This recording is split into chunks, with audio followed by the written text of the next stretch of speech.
Tabul yan eh. Hindi maiwasan po yan. Pag naghahanap ka ng totoo, gusto mo totoo? Gusto mo ang Diyos? Gusto mo ang righteousness? Gusto mo ang kingdom of God? Gusto mo salvation?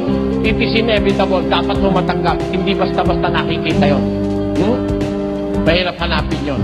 Wala sa dagat, wala sa kalaliman, wala sa lupain ng may buhay. Wala sa mga ibon sa ipapawid, hindi nila alam. Nalalaman ng Diyos ang dako niyaon. Alam ng Diyos kung asan yun. Kaya para makita mo yon, sumangguni ka sa Diyos. Anong gusto ng Diyos? Bumalik kayo sa aking sawayan.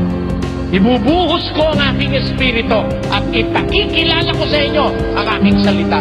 Turn ye at my reproof, and behold, I will pour out my spirit unto you, and I will make known my words unto you.